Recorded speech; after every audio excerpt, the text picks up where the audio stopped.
तस्वीरों में जो ये बाबा आपको नजर आ रहे हैं, इनका नाम है संत सियाराम जी। संत सियाराम जी के बारे में आपको जानना समझना चाहिए और उसके पीछे कई सारी वजह। एक वजह तो यह है कि धर्म आस्था के नाम पर बहुत सारे लोग खिलवाड़ करते हैं। ऐसे में अगर आप असली संतों को जानेंगे तो सनातन परंपरा की तरफ आपका झुकाव जो है वो ज्यादा देखने को मिलेगा।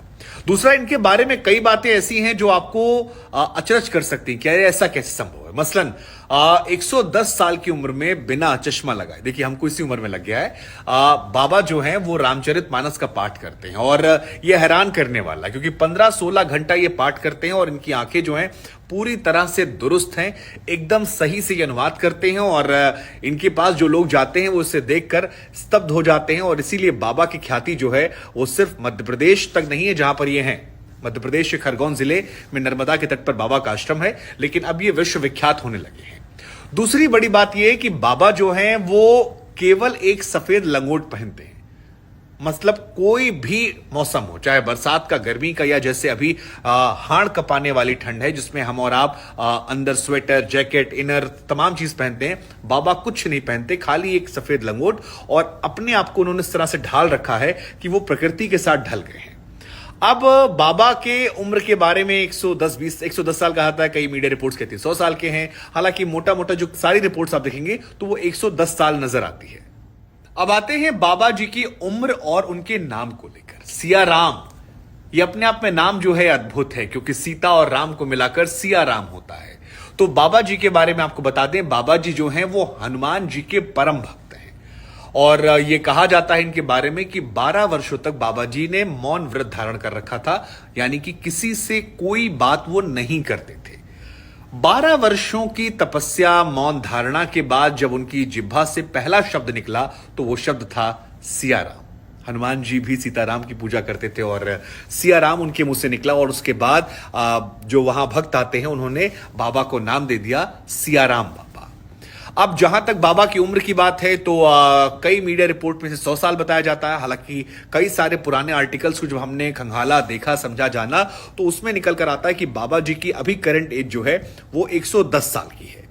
बाबा जी का शरीर जो है वो उम्र के हिसाब से ढला है, लेकिन आंखों में तेज और भक्ति को लेकर जो डेडिकेशन है ये स्तब्ध करने वाला है।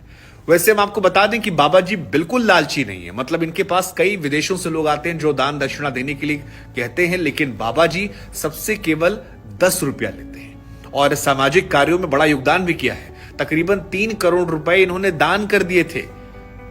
तो ये भी एक महिमा है संत की कि संत का हृदय कितना दयालु होता है, करुणा वाला होता है और बिल्कुल लोभ लालच से वो दूर रहता है।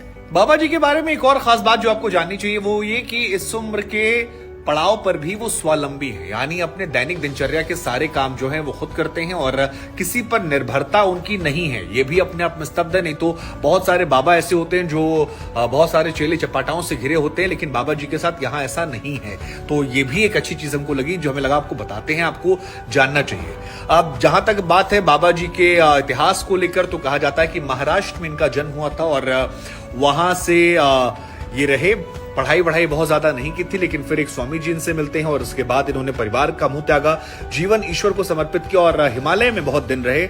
और उसके बाद जब लौटे तो फिर आकर नर्मदा के घाट पर यहां पर बस गए। यहीं पर इन्होंने अपना आश्रम बनाया है। यह भी कहा जाता है जब बाढ़ आई थी नर्मदा में, उस दौरान खड़ेश्वर पूजा कर रहे थे और नाभि के ऊपर तक पानी आ गया था, लेकिन बाबा जी जो थे वहीं पर बने रहे, डटे रहे। और अभी भी देखिए आप इनको, आप स्तब्ध हो जाएंगे। लेकिन मेरे लिए जो सबसे हैरान करने वाली चीज है वो ये कि बाबा की आंखों में कोई दिक्कत नहीं है और ईश्वर की चमक, ताकत जो है, उस ईश्वर की भक्ति में शक्ति दरअसल बहुत होती है और ये नजर आता है।